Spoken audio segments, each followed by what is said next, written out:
So namaskar students, in this video now we are going to discuss about crystal lattice and unit cell. Then we will discuss about the types of unit cell.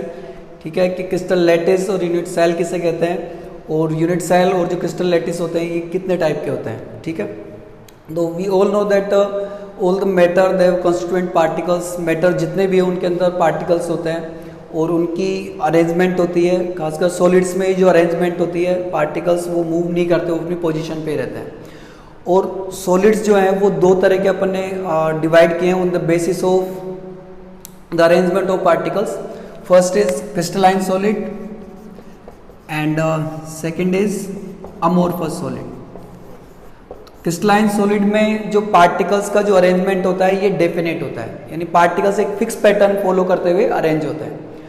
तो इसको arrange करने के बाद में the crystalline solids have the definite three-dimensional geometry.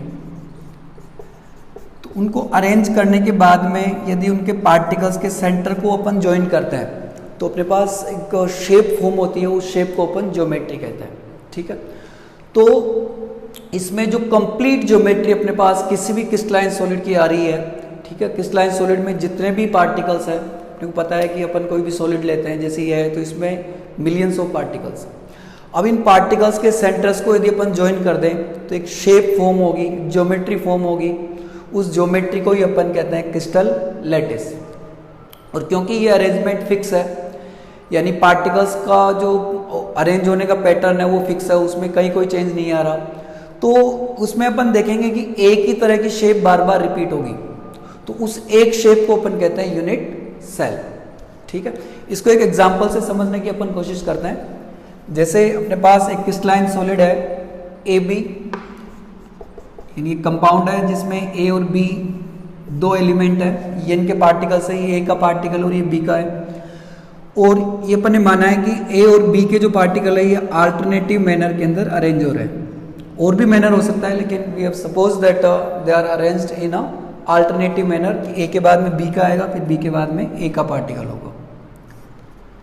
तो ये इनका arrangement हो गया. अब क्योंकि ये क्रिस्टलाइन सॉलिड है तो इस अरेंजमेंट में कहीं कोई चेंज नहीं आएगा. ये डेफिनेट इसी पैटर्न में बार बार जो है रिपीट होते हुए, यही पैटर्न रिपीट होते हुए ए और बी के जो पार्टिकल है ये अरेंज्ड होंगे. ठीक है, अब ये अरेंजमेंट होता है और इन पार्टिकल्स के सेंटर्स को यदि अपन ज्वाइन कर देते हैं तो उससे जो शेप बनती है उसको कहते हैं अपन ज्योमेट्री.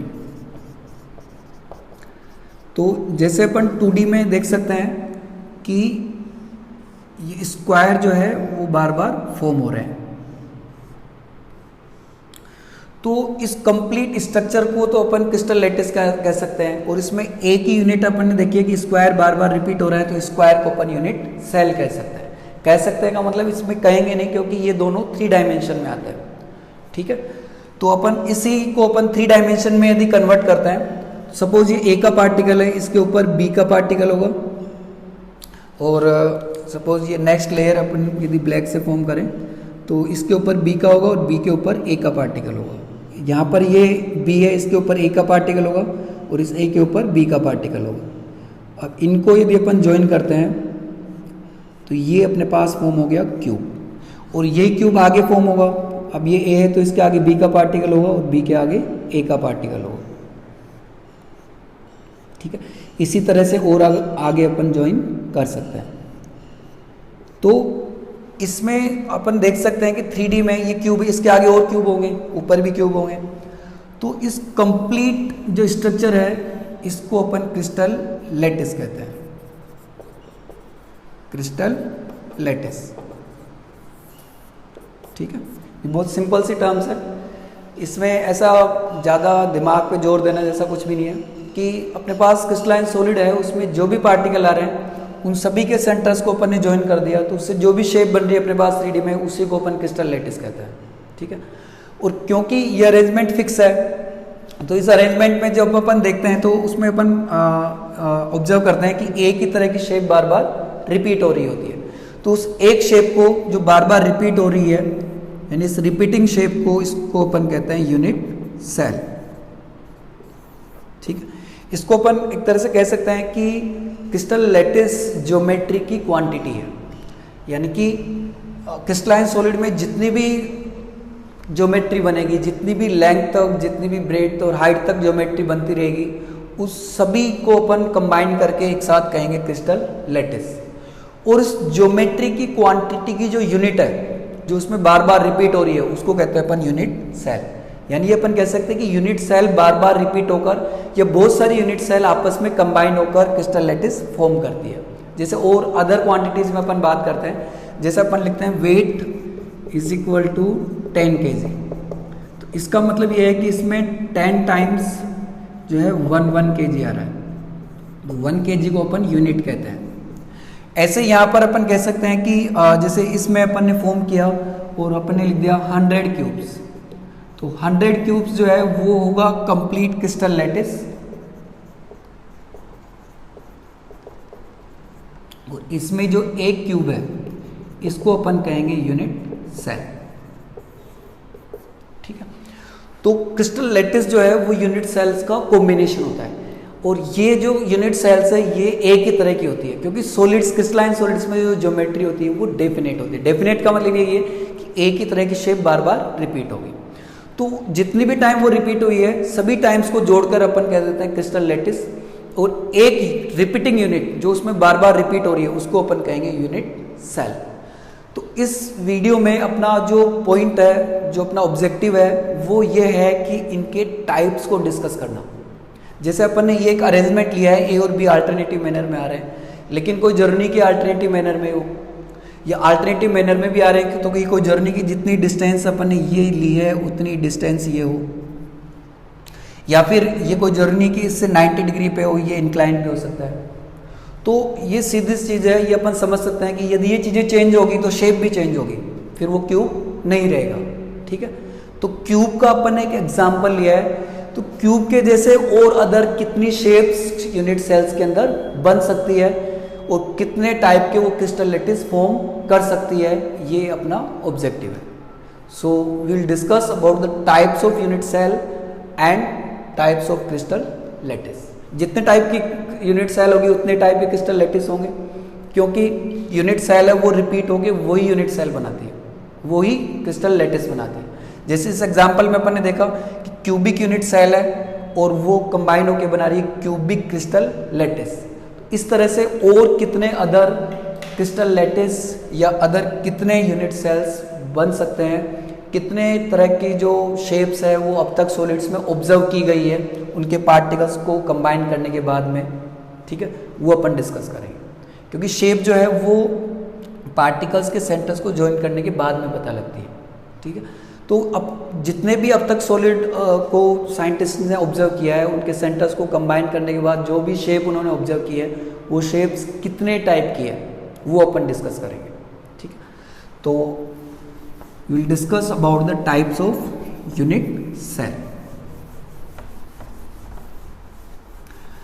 तो किसी भी यूनिट सेल का टाइप यदि अपन लिखते हैं तो उसमें दो वर्ड आते हैं। जैसे अपन ने लिखा सिंपल क्यूबिक यूनिट सेल, तो इसमें अपन एक क्यूब फॉर्म करते हैं, यानी एक जो वर्ड है वो इसकी शेप को बताता है, और क्योंकि ये सिंपल है इसका मतलब इसमें जो पार्टिकल्स आ रहे हैं वो इसके कॉर्नर्स पर आ रहे हैं, इसलिए ये एक सिंपल सेल है। तो एक जो वर्ड है जो अपन इसके पहले लिखते हैं, ये पार्टिकल्स की पोजीशन को बताता है, it shows the position of particles. ठीक है, तो कंप्लीट नेम में अपने को ये दो चीजें पता होनी चाहिए कि एक तो शेप क्या है उसकी, और दूसरा कि उस शेप में पार्टिकल्स कहाँ कहाँ पर आ रहे हैं। ठीक, जैसे क्यूबिक बनाया तो क्यूबिक में कोई जरूरत नहीं पार्टिकल्स कॉर्नर पे हो, पार्टिकल्स सेट फेस के सेंटर पर भी हो सकते हैं, एज पर भी हो सकता है, ठीक है, या दो फेसेस पे भी हो सकते हैं, अपोजिट फेसेस पे भी, तो वो क्यूबिक रहेगा, लेकिन वो सिंपल क्यूबिक नहीं रहेगा, उसको अपन और कोई अदर नेम देंगे। तो अपना इसमें जो ऑब्जेक्टिव है वो यही है कि एक तो इनकी शेप कितनी तरह की होती है, और दूसरा ये कि उन शेप्स के अंदर पार्टिकल्स किन किन पोजीशन पर सिचुएट हो सकते हैं। इन दोनों को यदि अपन कंबाइन करेंगे तो अपने पास जो फाइनल टाइप्स है वो आते हैं अपने पास 14 टाइप्स, और इनको बोलते हैं अपन 14 टाइप्स ऑफ ब्रेवेज लैटिस। ठीक है, तो ये 14 टाइप्स डिस्कस करना ये अपना अल्टीमेट एम है। इस टॉपिक में अपना अल्टीमेट एम ये है कि ये 14 टाइप्स कैसे होता है, और इसमें अपन जो फोकस करेंगे वो दो चीज़ों पे करेंगे, एक तो शेप और दूसरा पोजीशन ऑफ पार्टिकल्स। ठीक है, तो पहले वैसे अपन शेप ड्रॉ करते हैं, उसके बाद में पोजीशन रखते हैं। तो सबसे पहले लेकिन पहले अपन पोजीशन ऑफ पार्टिकल्स डिस्कस करेंगे, उसके बाद में शेप डिस्कस करेंगे।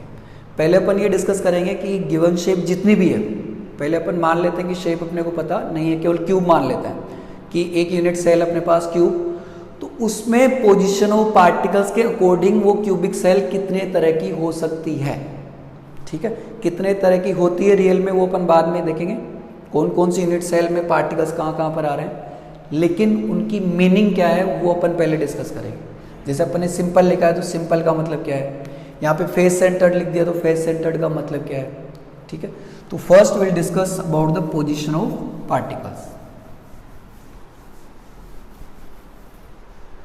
So on the basis of position of particles, on the basis of the position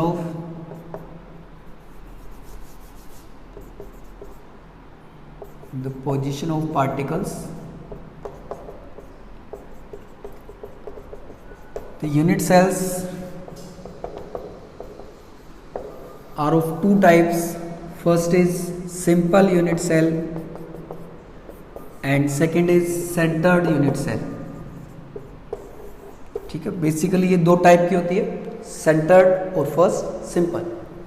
simple unit cell का मतलब यह है कि इसमें पार्टिकल जो भी यूनिट सेल अपने पास आ रही है, जो भी उसकी शेप आ रही है, उसके केवल कॉर्नर पर रहेगा।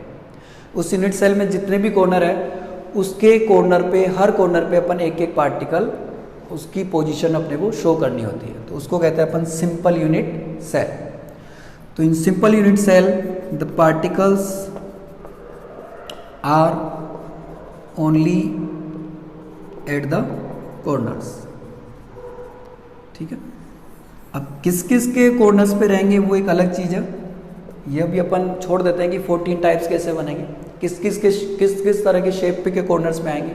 अभी केवल अपन समझ रहे हैं कि सिंपल यदि किसी यूनिट सेल के साथ लिखा हो तो उसका मतलब क्या है। उसका मतलब यह है कि उस यूनिट सेल में पार्टिकल्स केवल कॉर्नर्स पर अपने को रखने हैं। ठीक है, दूसरा अपने पास सेंटर्ड। सेंटर्ड में जो पार्टिकल्स हैं they are on the corners and also on the centres, also at the centres. Centred में जो पार्टिकल होते हैं वो कॉर्नर पर भी होते हैं और सेंटर पर भी होते हैं। ठीक है, तो अब ये सेंटर कितनी तरह के हो सकते हैं, इसके बेसिस पे जो सेंटर्ड यूनिट सेल है ये 3 तरह की होती है। Body centred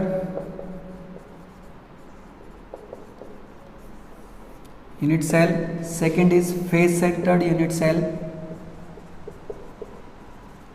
and third is end centred. ठीक है, अब ये माइंड में एक क्वेश्चन आ सकता है कि सेंटर कौन सा, शेप तो अपन फॉर्म करें, लेकिन एक बार उसको अपन अलग रख देते हैं पॉइंट को। पहले अपन ये डिस्कस करते हैं कि इनकी मीनिंग क्या है। जैसे बॉडी सेंटर्ड कहाँ पे लिखा हुआ है तो उसका मतलब क्या है, फेस सेंटर्ड उसका मतलब क्या है। तो उसके बाद में यदि अपने को शेप पता लगेगी, जैसे इसके नेक्स्ट टॉपिक के अंदर अपन उनका शेप पढ़ेंगे, तो उसके बाद में अपन उसका बॉडी सेंटर्ड बना सकते हैं, उस शेप का फेस सेंटर्ड बना सकते हैं। ठीक है, तो बॉडी सेंटर्ड का मतलब होता है कि particles are at corners and at the centre of unit cell. ठीक, बॉडी सेंटर्ड का मतलब यह है कि जो भी अपन ने शेप ली है उसके कॉर्नर पे, हर कॉर्नर पे एक पार्टिकल का पोजीशन शो करना होता है, और उस कंप्लीट यूनिट सेल का जो भी सेंटर बन रहा है यूनिट सेल की ज्योमेट्री का जो भी सेंटर बन रहा है उस सेंटर पे भी एक पार्टिकल अपने को रखना होता है। ठीक है, जैसे इनको अपन एक एग्जांपल से पहले समझ लेते हैं, उसके बाद में अपन आगे बढ़ेंगे। वर्ड्स को समझना पहले ज़रूरी होता है। जैसे सिंपल यूनिट सेल, इसमें एक एग्जांपल लेते हैं अपन, सिंपल क्यूबिक यूनिट सेल। इसका मतलब यह है कि अपने को क्यूब फॉर्म करना है, क्योंकि ये क्यूबिक यूनिट सेल है। और यहाँ पे ये जो सिंपल है, इसका मतलब ये है कि पार्टिकल्स केवल कॉर्नर्स पर रहेंगे। ठीक है, अभी केवल अपन फोकस कर रहे हैं इस वर्ड पर। अब ये कितने टाइप के सिंपल हो सकते हैं, यानी क्यूब में भी आ सकते हैं कॉर्नर पे, टेट्रागोन में भी कॉर्नर पे आ सकते हैं, ऑर्थोगोनल में भी आ सकते हैं, वो एक इसके बाद में अपन डिस्कस करेंगे। Now we are focusing only on this word that what do we mean by simple. और मेरे हिसाब से समझ में आ गया होगा, सिंपल का मतलब कि जो गिवन शेप है जो उसके आगे लिखी हुई है उसके केवल कॉर्नर्स पर ही अपने को पार्टिकल्स को रखना है। अब जैसे अपन बॉडी सेंटर्ड का एग्जांपल लेते हैं, suppose we take example of body centred cubic cell. Body centred cubic cell, इसको शॉर्ट में कहते हैं अपन BCC, क्योंकि एक क्यूबिक सेल है तो एक क्यूब अपन ने ड्रॉ किया।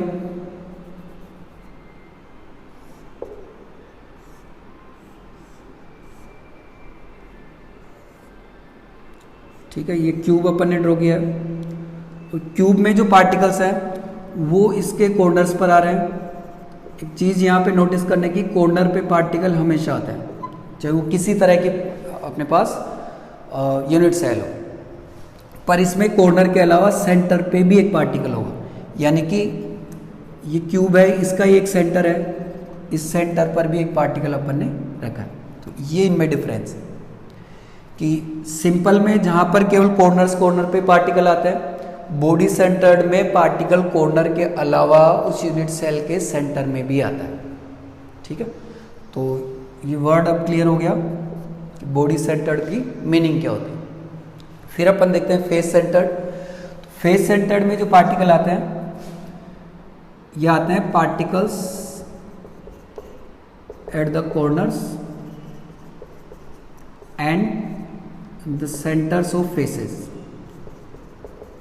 The centres of faces. Face centred का मतलब ये है कि उस शेप में जो पार्टिकल है वो कॉर्नर्स पे आ रहे हैं और कॉर्नर के अलावा फेस के सेंटर्स पे आ रहे हैं। यानी उसमें जितने भी फेस है उन सभी फेसेस के सेंटर पे अपने को एक एक पार्टिकल रखना है। जैसे फेस सेंटर्ड का एग्जांपल लेते हैं, face centred cubic unit cell. अब क्यूबिक का एग्जांपल क्यों ले रहे हैं, क्योंकि क्यूब शेप को अपन जानते हैं और दूसरी शेप को जानने के पहले उसको डिफाइन करना होगा। ठीक है, तो और दूसरी शेप में भी ये कितनी तरह के आ सकते हैं वो अपन इसके बाद में डिस्कस करेंगे। फिर वो कंबाइन होकर 14 टाइप्स के होंगे। फेस सेंटर्ड जो क्यूबिक है उसमें अपन ने क्यूब ड्रॉ किया है और इसमें जो पार्टिकल्स है वो कॉर्नर्स पर आ रहे हैं और कॉर्नर्स के अलावा इसके हर फेस के सेंटर में एक एक पार्टिकल होगा। जैसे अपने पास ये एक फेस है, इस फेस के सेंटर में एक पार्टिकल हो गया, ये एक फेस है, इस फेस के सेंटर पे एक पार्टिकल हो गया, ये अपने पास एक फेस है, इस फेस के सेंटर पे एक पार्टिकल हो गया, ये एक फेस है, इस फेस के सेंटर पे हो गया, एक फेस जो है इसके पीछे है, ये इसके सेंटर पे पार्टिकल हो गया, एक ये फ्रंट फेस है, इसके सेंटर पे एक पार्टिकल हो गया। तो फेस सेंटर्ड में जो पार्टिकल्स होते हैं ये कॉर्नर्स पे आते हैं और कॉर्नर के अलावा एक एक पार्टिकल जो है वो हर फेस के सेंटर पे आता है। ठीक है, यानी उसकी पोजीशन वहां पर सिचुएट होती है। पार्टिकल टोटल कितने होते हैं ये अपन बाद में डिस्कस करेंगे। ये नहीं कि यहाँ पर 8 अपन ने पार्टिकल रखे हैं, हर कॉर्नर पे एक पार्टिकल रखा है तो उसका पूरा पोर्शन ही उसके अंदर जाए, वो अपन बाद में डिस्कस करेंगे। ये केवल पोजीशन है कि पार्टिकल्स किस किस पोजीशन पर आ रहे होते हैं। नेक्स्ट है यहाँ पर एंड सेंटर्ड। एंड सेंटर्ड में जो पार्टिकल्स होते हैं they are particles are at the corners and the centers of only two opposite faces, ठीक है।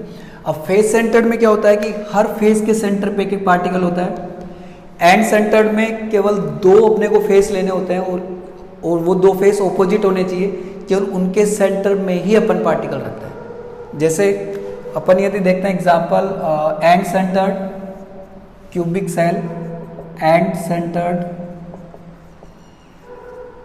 क्यूबिक सेल, ये वैसे रियल में एग्जिस्ट नहीं करती है।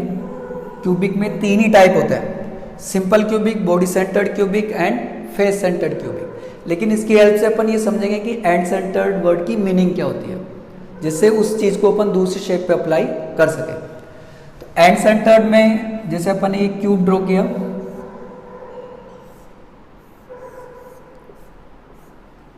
तो इस क्यूब में जो पार्टिकल्स है वो कॉर्नर्स पे आएंगे, ये कॉर्नर्स पर आ गए पार्टिकल्स। कॉर्नर्स के अलावा केवल दो ऑपोजिट फेस अपने को लेने होते हैं। जैसे अपन ने एक ये फेस लिया है और इस फेस के सेंटर पे एक पार्टिकल है, इसका ऑपोजिट ये फेस है और इसके सेंटर पे एक पार्टिकल है, ठीक है।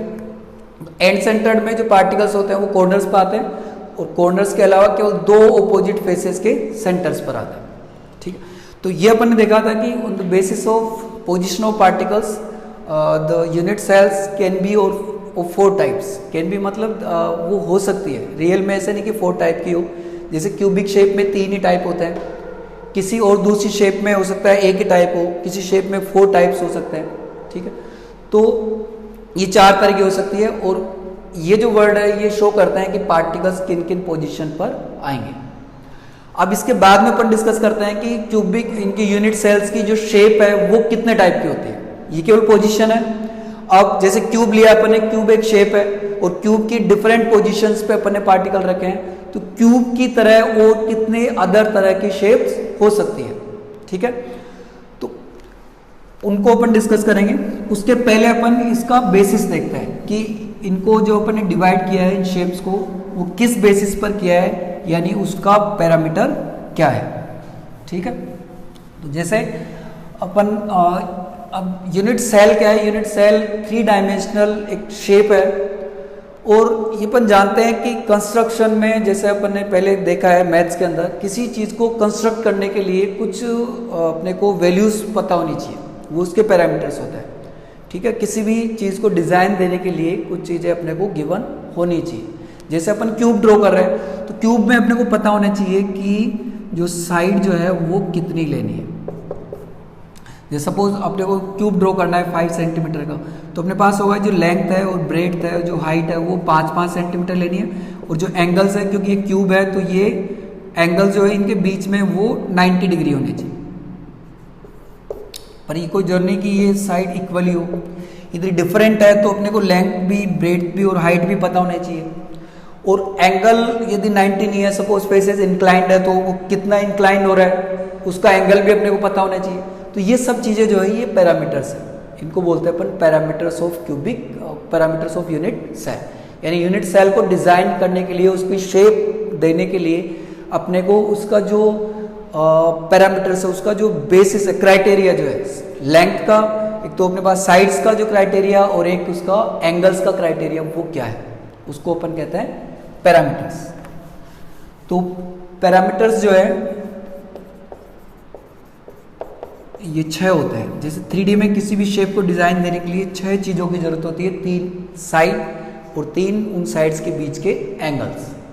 तो 3 तो इसमें डायमेंशंस हैं, 3 dimensions, they are A, B and C and 3 angles.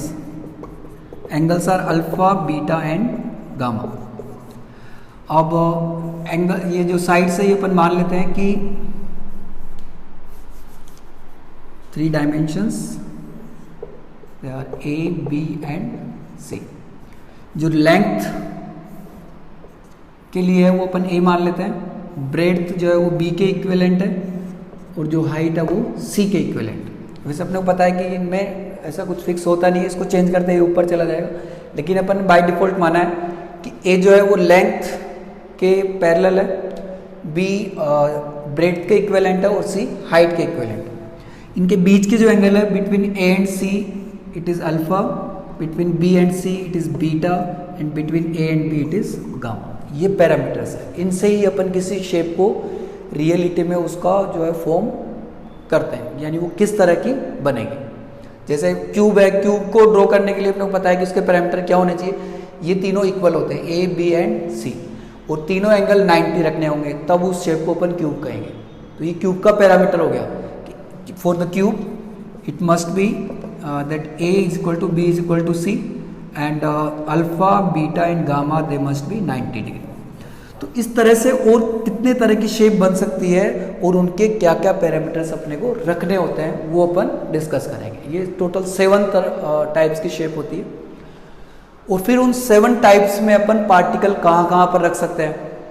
4 types अपन ने देखे थे, फिर उन दोनों को कंबाइन करने के बाद जो अपने पास टाइप्स आते हैं वो आते हैं 14 टाइप्स। वो अपना फाइनल कंक्लूजन होगा। तो now so on the basis of these parameters, means on the basis of dimensions and the angles between dimensions, the unit cells can be of 7 types। जो अपने पास unit cells है इनकी shape जो है वो 7 types की होती है।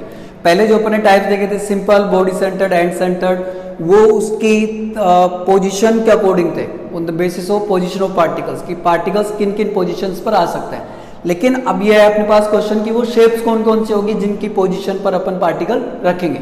ठीक है, तो वो शेप डिजाइन करने के लिए अपने पास जो पैरामीटर्स थे वो 2 तरह के थे। 6 पैरामीटर थे, उनमें 3 डायमेंशंस और 3 उनके बीच के एंगल्स। ठीक है, तो उन बेसिस पर, इन पैरामीटर्स के बेसिस पर अपने पास जो शेप्स होती है यूनिट सेल्स की, ये 7 टाइप्स की होती है।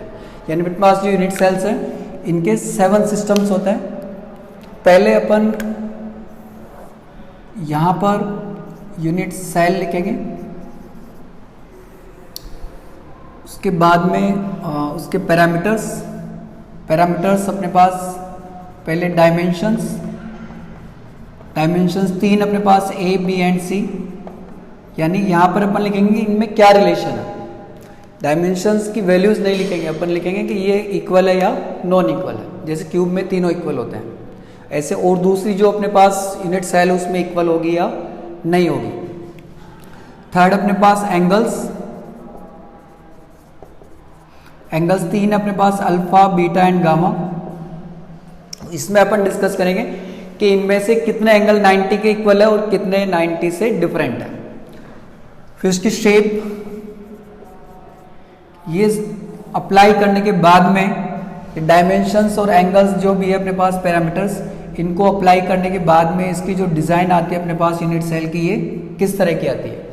और फिर उसके टाइप्स का मतलब है कि जो अपने 4 टाइप पढ़े थे, सिंपल, एंड सेंटर्ड, क्यूबिक, जो है body centred and face centred, उसमें से कौन कौन सा टाइप जो है गिवन यूनिट सेल पर अप्लाई होता है। चारों टाइप जो है हर यूनिट सेल पर अप्लाई नहीं होते हैं, कुछ केवल सेलेक्टेड टाइप से आते हैं। इसका मतलब गिवन यूनिट सेल की जो शेप है उसमें पार्टिकल अपन हर गिवन पोजीशन पर नहीं रख सकते, केवल कुछ सेलेक्टेड पोजीशंस पर ही पार्टिकल आते हैं, और उसके बेसिस पर कुछ इसके सेलेक्टेड टाइप्स ही बनते हैं, उनको अपन यहाँ पर डिस्कस करेंगे।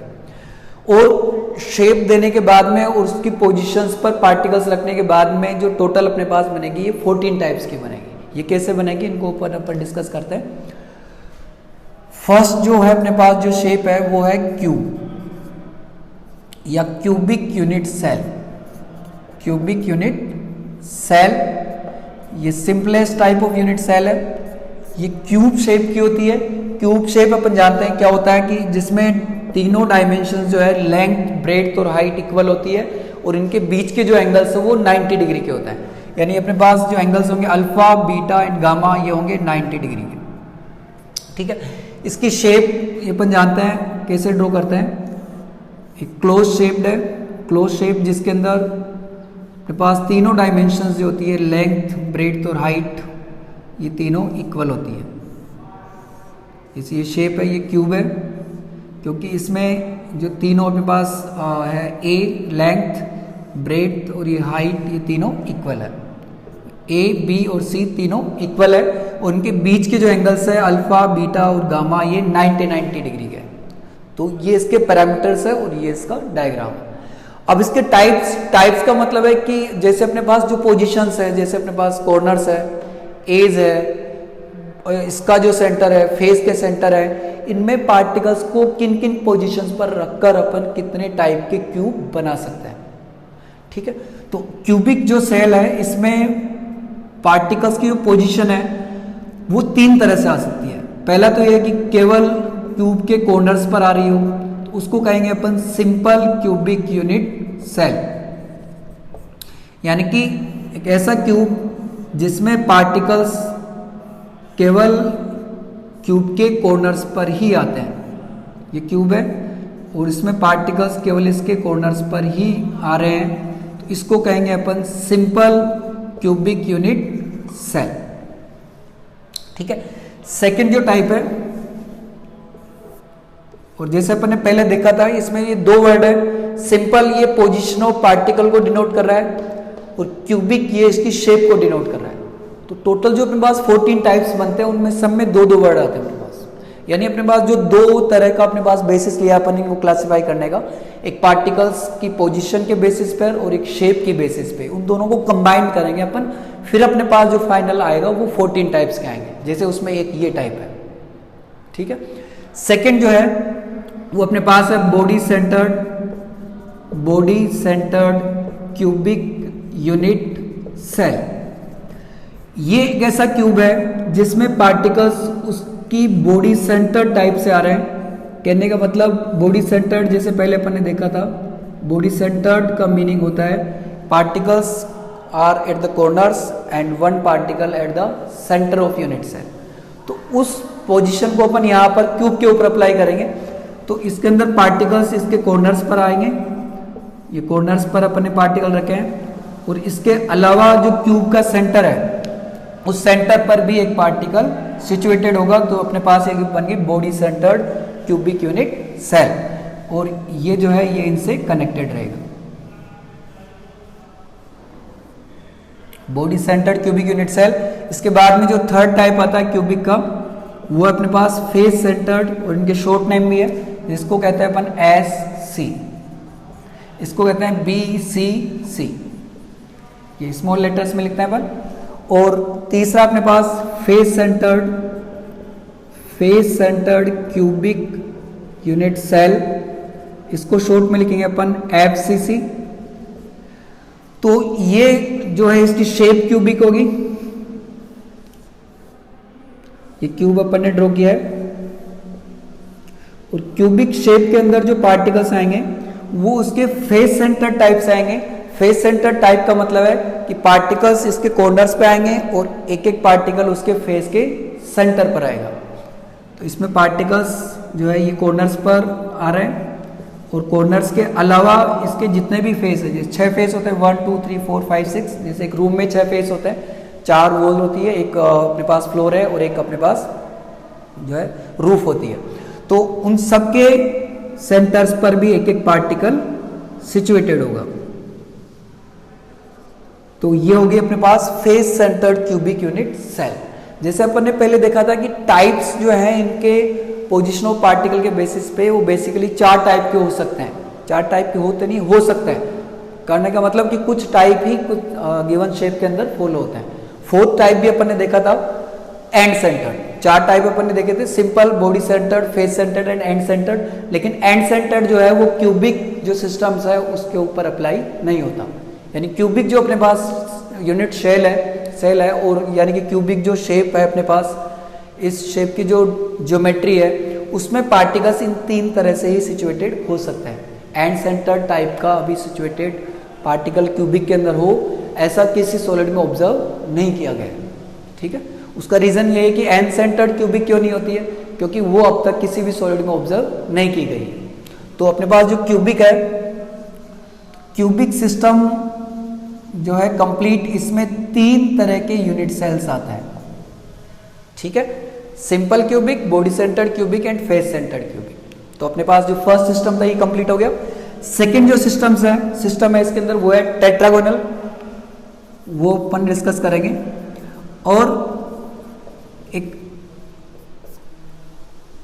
स्पेसिफिक जो चीज़ है इनको सीक्वेंस में रखने की, वो ये है कि इनको सीक्वेंस में अपन इस तरह से रखेंगे कि अपने को ये चीज़ें आराम से इजीली लर्न हो जाए। ठीक है, तो अपने इस तरह से इनको अरेंज किया है कि जैसे ही अपन एक सिस्टम से नेक्स्ट सिस्टम पे जाते हैं तो इन सभी इक्वल में एक जगह क्रॉस लगेगा। जैसे क्यूब में अपन ने देखा कि ये सभी जगह पे इक्वल है। अब जैसे अपन टेट्रागोन में गए तो इनमें एक जगह क्रॉस लगेगा। पहले डायमेंशंस में अपन क्रॉस लगाएंगे, उसके बाद एंगल्स में। जैसे टेट्रागोन से फिर नेक्स्ट में गए, टेट्रागोन में एक क्रॉस है, उससे नेक्स्ट में जाएंगे एक जगह और क्रॉस लगेगा, फिर उससे नेक्स्ट में जाएंगे उसमें एक जगह और क्रॉस लगेगा। तो टोटल 5 सिस्टम है, वो तो अपने को ऐसे लर्न हो जाएंगे के पैरामीटर्स। तो जैसे ये क्यूबिक के थे, अब टेट्रागोनल में क्या होगा, अपन यहाँ पर बी और सी के बीच में जो इक्वल है इस पे क्रॉस लगाएंगे, तो ये टेट्रागोनल का गया। ठीक है, तो इस तरह से ये आराम से लर्न भी हो जाएंगे। तो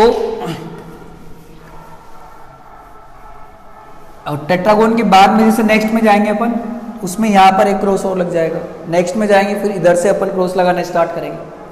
तो टेट्रागोन के अंदर यदि इन चीज़ों को अपन अप्लाई करते हैं, जो तो अपने पास शेप आती है, शेप इस तरह की आएगी कि उसमें अपन ऐसा क्यूब बनाएंगे जिसके अंदर केवल 2 साइड लेंथ और ब्रेथ इक्वल है, लेकिन हाइट उनके इक्वल नहीं है। ठीक है, एंगल अभी भी 90 डिग्री रहेंगे। कहने का मतलब यह है कि जो अपने पास फेसेस बन रहे हैं वो परपेंडिकुलर ही रहेंगे, लेकिन उनमें जो अपने पास 3 डायमेंशंस है, लेंथ, ब्रेथ और हाइट, उनमें से लेंथ और ब्रेथ को ही अपने को इक्वल रखना है, हाइट को डिफरेंट रखना है। तो इसकी जो शेप आएगी इन चीजों को अप्लाई करने के बाद में वो इस तरह की आएगी। जैसे ये अपने पास टेट्रागोनल शेप है, क्योंकि इनमें चीजें अप्लाई हो रही है। देखो ये ए है, ये बी है, ये दोनों इक्वल है, और जो ये सी है ये इनसे डिफरेंट है। ठीक है, इसी चीज को अपन यहाँ पे लिखा है, इस चीज को यहाँ पे अपन ने विजुअलाइज किया है। एंगल की जहां तक है, ए और सी के बीच में ये 90 है, बी और सी के बीच में बीटा 90 है, ए और बी के बीच में गामा ये भी 90 है। ठीक है, तो ये जो शेप है ये टेट्रागोनल यूनिट सेल की है। इसके बाद इसके टाइप्स, तो टेट्रागोनल जो यूनिट सेल है इसमें केवल 2 ही टाइप फॉलो होते हैं 4 में से। फर्स्ट तो है अपने पास सिंपल टेट्रागोनल यूनिट सेल, और जो सेकंड टाइप है जो इसमें आता है वो अपने पास बॉडी सेंटर्ड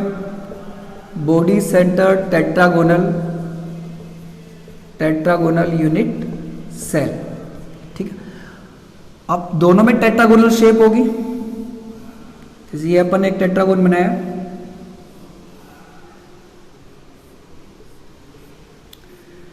टेट्रागोन के बाद यहां पर भी एक टेट्रागोन है, और ये सिंपल और बॉडी सेंटर्ड जो वर्ड है ये इनमें पोजिशन ऑफ पार्टिकल्स को डिनोट करते हैं। यानी इसमें जो पार्टिकल आएंगे वो सिंपल टाइप से आएंगे, इसमें पार्टिकल बॉडी सेंटर टाइप से आएंगे। और अब तक अपने को ये चीज़ समझ में भी आ गई होगी, क्योंकि इन्हीं चीज़ों को अपन ने क्यूब पे भी अप्लाई किया है। सिंपल का मतलब इसमें पार्टिकल्स केवल टेट्रागोन के कॉर्नर्स पर ही सिचुएटेड रहेंगे। बॉडी सेंटर्ड का मतलब है कि इसमें जो पार्टिकल्स आएंगे वो टेट्रागोन के कॉर्नर्स पर आएंगे, और कॉर्नर्स के अलावा एक जो पार्टिकल है वो टेट्रागोन के सेंटर पर भी, यहां पर भी सिचुएटेड रहेगा। तो ये बन गए अपने पास बॉडी सेंटर टेट्रागोन। इसके अलावा जो 2 टाइप अपने पास और आते हैं पोजिशन ऑफ पार्टिकल के, एंड सेंटर्ड और दूसरा है अपने पास फेस सेंटर्ड, वो इसके अंदर नहीं आता। तो टेट्रागोनल जो है, जिस क्यूबिक में अपन ने 3 तरह की ली थी, टेट्रागोनल जो सिस्टम है इसके अंदर अपने पास 2 टाइप की यूनिट सेल है, सिंपल टेट्रागोनल और बॉडी सेंटर टेट्रागोनल। ठीक है, इनको यहां पर अपन लिखते जा रहे हैं, आखिरी में लास्ट में 14 टाइप्स के हो जाएंगे। अब जो थर्ड टाइप अपने पास वो है रोम्बिक, या इसको अपन ऑर्थोरोम्बिक भी कहते हैं। रोम्बिक या ऑर्थोरोम्बिक। तो जैसे अपन ने पहले देखा था, सीक्वेंस इस टाइप से है कि नेक्स्ट टाइप पे जाते ही एक क्रॉस और लगता है। अब ये टेट्रागोन के लिए था, ये क्यूबिक के लिए था, फिर क्यूबिक में अपन ने एक क्रॉस लगाया यहां पर, टेट्रागोन के लिए बन गया। अब एक क्रॉस यहां पर और लगाएंगे तो ये अपने पास रोम्बिक का बन जाएगा। ठीक है, तो इनको लर्न करने में यहां पर कोई दिक्कत नहीं रहेगी। एंगल्स अभी भी 90 है, alpha 90, beta 90, gamma is also 90। इसका मतलब इसको अपन क्यूबॉइड कह सकते हैं। एक शेप जो अपन ने पहले छोटी क्लासेस में अपन ने मैथ में बनाई है, क्यूबॉइड सिस्टम को यहाँ पर ले सकते हैं। क्यूबॉइड का मतलब ऐसा क्यूब जिसमें साइड्स डिफरेंट होती है, ठीक है। तो इसको यदि अपन डिजाइन दें तो इसकी शेप जो है वो इस तरह से रहेगी। जैसे ये एक फेस हो गया जिसमें ये हाइट है, ये ब्रेड्थ है या लेंथ है, इन दोनों को अपन ने डिफरेंट रखा है। यहाँ जो फेस स्टार्ट करेंगे ये इसकी लेंथ होगी, इस फेस को यहाँ पर ही रखेंगे अपन ताकि लेंथ इनसे भी अलग हो।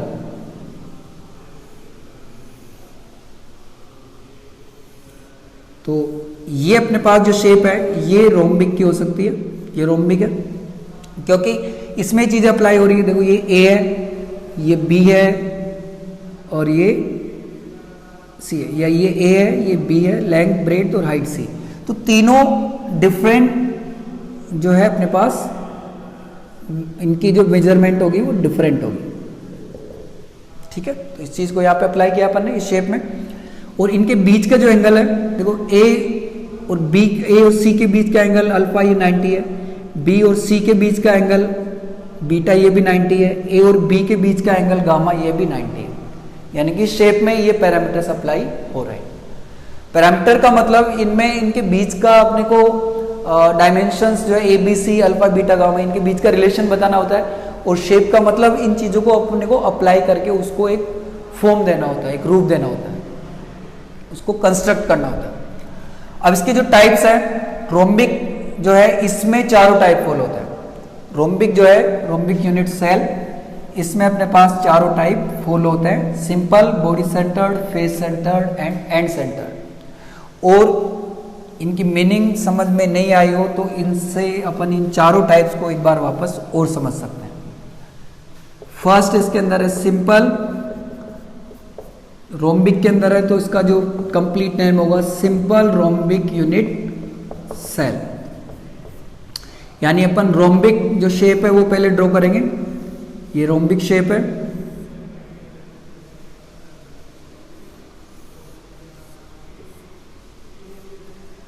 जिसमें लेंथ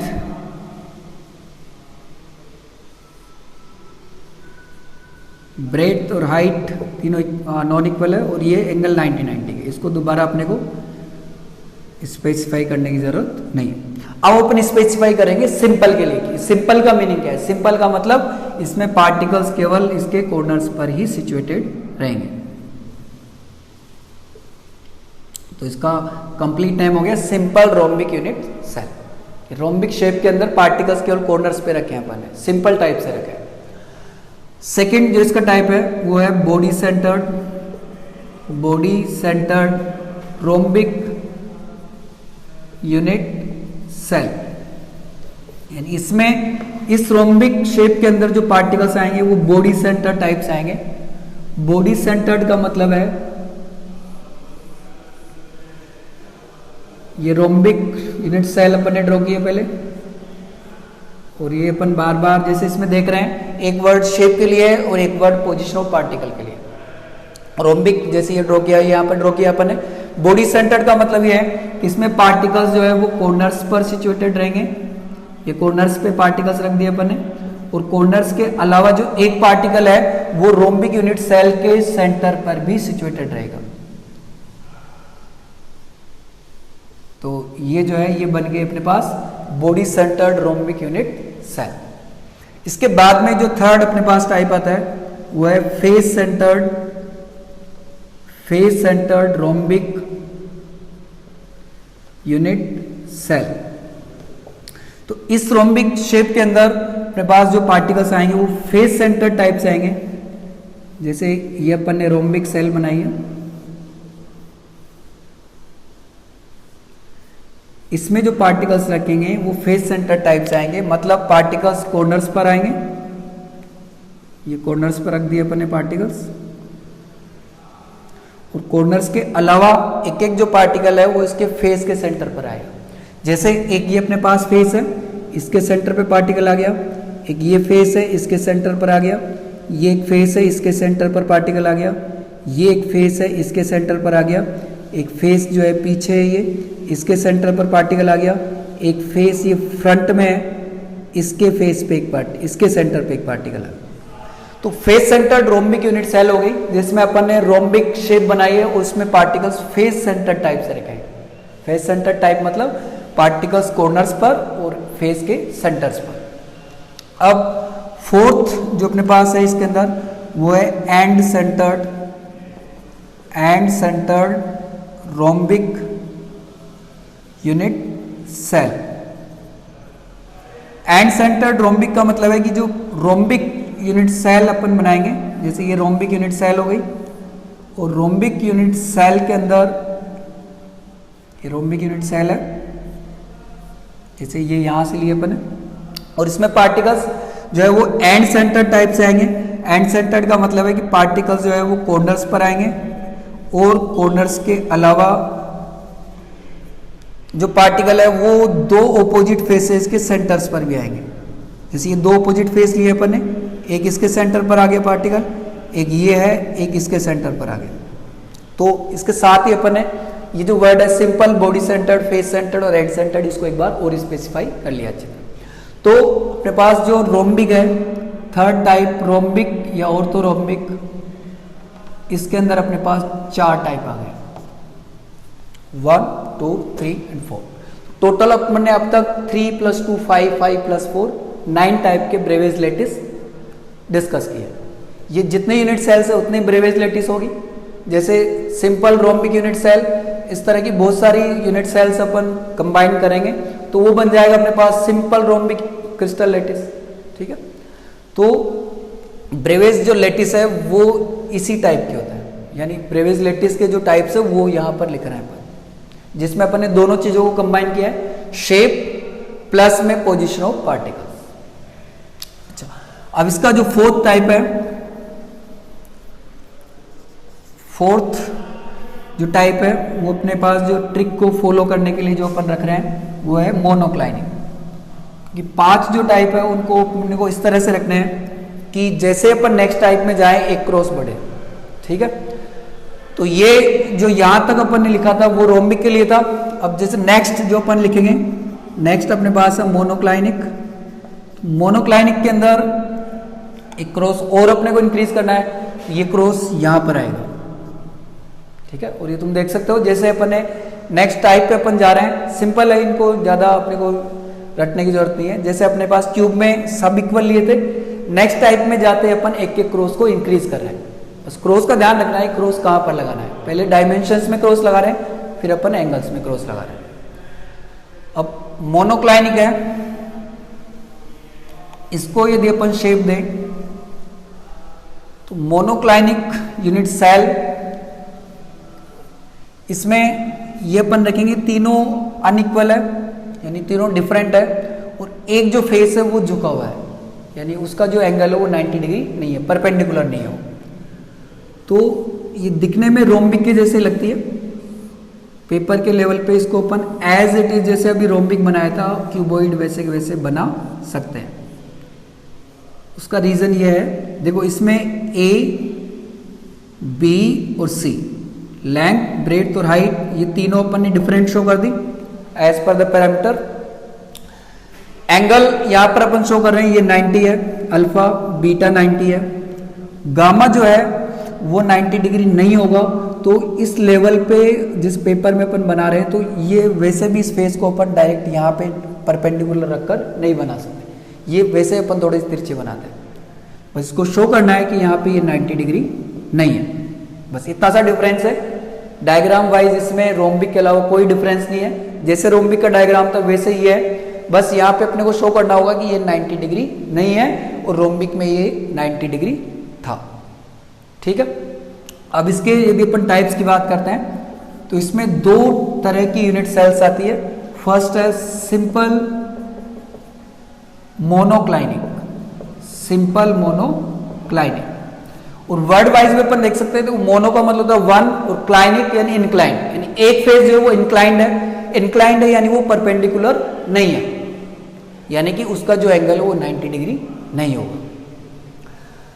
अब इसमें 2 टाइप है, सिंपल मोनोक्लाइनिक और सेकंड है एंड सेंटर्ड मोनोक्लाइनिक। तो सिंपल मोनोक्लाइनिक, अब ये चीज अपने को यहां तक समझ में आ गई होगी क्या करना है। मोनोक्लाइनिक शेप अपने को बनानी है, फिर उसके बाद पोजिशन ऑफ पार्टिकल्स इसमें सिंपल तरह से रखनी है, इसमें एंड सेंटर्ड तरह से रखनी है। तो जैसे मोनोक्लाइनिक शेप अपन ने यहां पे ड्रॉ की है, ये मोनोक्लाइनिक शेप है। यहां पर भी एक मोनोक्लाइनिक शेप अपन ने ड्रॉ की है।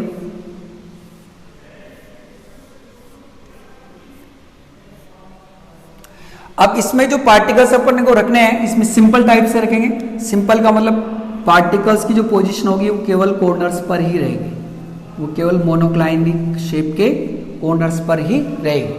और एंड सेंटर्ड मोनोक्लाइनिक जो है, इसमें जो पार्टिकल्स की जो पोजीशन है वो दो पोजीशन पे रखनी है अपने को, एक तो इसके कॉर्नर्स पर, और कॉर्नर के अलावा दो जो पार्टिकल है वो ऑपोजिट फेस के सेंटर पर, एक जैसे ये फेस है, एक ये फेस है, जो कि अपने पास एंड सेंटर्ड की मीनिंग है।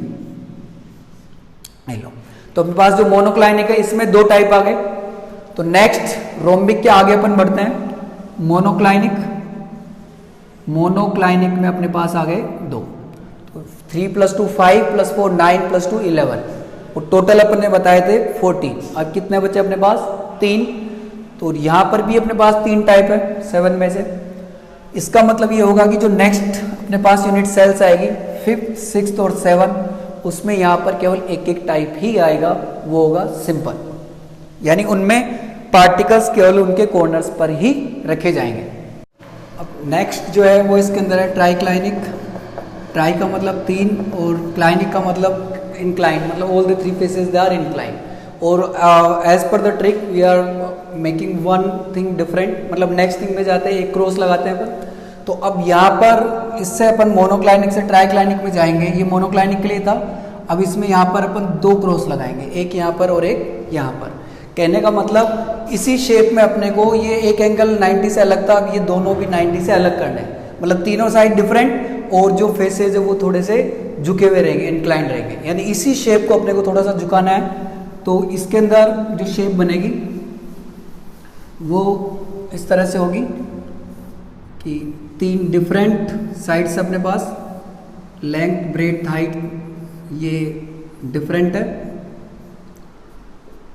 और इनके बीच के जो एंगल है ये 90 डिग्री नहीं है। टाइप की जहाँ तक बात है, इसमें एक ही टाइप आता है केवल सिंपल, यानी सिंपल ट्राइक्लाइनिक, जिसके अंदर केवल कॉर्नर्स पर ही पार्टिकल होते हैं। ठीक है, तो एक अपने पास मोनोक्लाइनिक के बाद में एक जो है वो ट्राइक्लाइनिक में आ गया, एक प्लस इसके बाद में जो 6th है वो है अपने पास रोम्बोहेड्रल। रोम्बोहेड्रल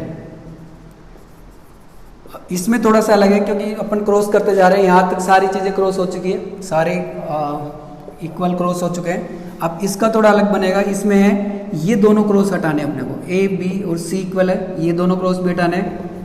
इसमें एक क्रॉस लगेगा, वो लगेगा यहाँ पर, मतलब साइड इक्वल है, एंगल्स इक्वल है, लेकिन वो एंगल्स 90 से डिफरेंट है।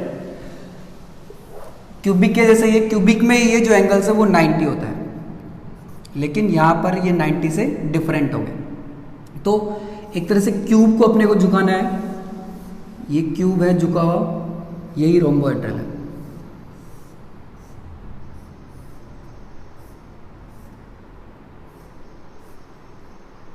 ठीक है, तो और इसमें ये तीनों साइड इक्वल, एंगल भी इक्वल है, लेकिन ये 90 डिग्री नहीं है। और इसमें जो टाइप है वो सिंपल ही रहेगा केवल, यानी इसमें भी जो पार्टिकल्स है वो केवल इसके कॉर्नर्स पर आता है। तो इसके बाद में एक अपने पास आ गया रोम्बोहेड्रल के अंदर, रोम्बोहेड्रल। ठीक है, इसके बाद में जो अपना 7th बचता है एक टाइप, वो है हेक्सागोनल। हेक्सागोनल में जो दो साइड से A और B वो इक्वल होती है, A and B are equal but C not equal. Alpha beta they are 90 and gamma is 120। ठीक है, इसको थोड़ा ऐसे समझ सकते हैं अपन कि जैसे दो हेक्सागोनल फेस अपन ने लिए, दो रेगुलर हेक्सागोन बनाने हैं,